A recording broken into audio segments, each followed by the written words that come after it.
আসসালামু আলাইকুম এভরিওয়ান। আপনাদের সবাইকে তারিফান মামুস ব্লগে ওয়েলকাম। আলহামদুলিল্লাহ আমি ভালো আছি। আশা করি আপনারা সবাই ভালো আছেন। আমার রমজানটা খুব ভালো যাচ্ছে। আপনাদের কেমন যাচ্ছে সেটা জানাবেন। আর রমজান শুধু ক্ষুধা, তৃষ্ণা সহায় করার নাম নয়। এটা হলো আত্মশুদ্ধি মাস, ধৈর্যের মাস, ক্ষমার মাস।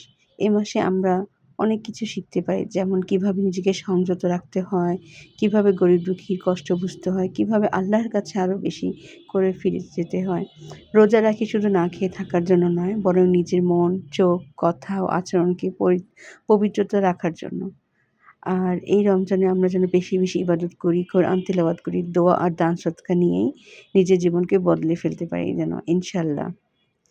আর রোজার অনেক ঘরে ঘরে মুড়ি ভর্তা করা হয়। আর যেহেতু আমি ছোট্ট থেকেই মুড়ি ভর্তা খেয়ে অভ্যস্ত, তাই না খেলে যেন রোজাই পুরোই মনে হয় না। এবার মুড়ি ভর্তার জন্য অনলাইন থেকে বিশেষ বিফ কিমা মসলা নিয়ে এসেছি রোজার সময়টা আরও সুস্বাদু করতে। দেখা যাক এটা কেমন। রোজা শুধু ক্ষুধা তৃষ্ণা ধৈর্য নয়, ছোট্ট ছোট আনন্দ তো এক বিশেষ অংশ, তাই না? আলহামদুলিল্লাহ আ খুব ভালো লাগে রোজার মাসটা আমার। রোজা মাসটা আসলে কেন যেন একটু অন্যরকম অনুভূতি কাজ করে।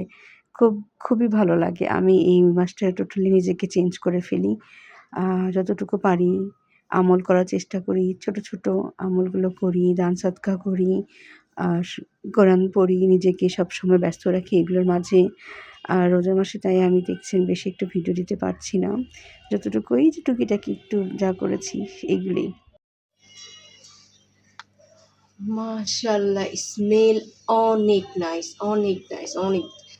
এখন খেয়ে দেখবো এটা কেমন। যেহেতু রোজার মাস চলছে, সবার ঘরে মুড়ি ভর্তা, সো এটা ঝালমুড়ির মশলা। দেখবো খেয়ে, খাওয়ার পর আবার রিভিউ দেবো এটা আসলেই কেমন। স্মেলটা সত্যি অনেক নাইস। অবশ্যই আপনারা খাবেন। আমি আগে খেয়ে বলি তারপর। আর আজকে আনিয়েছি আমি সাধারণত আমার আচারের মশলাটা ইউজ করি, বাট এবার আচারের মশলাটা ইউজ না করে এটা যেহেতু দেখেছি, সো এটার ট্রাই করছি।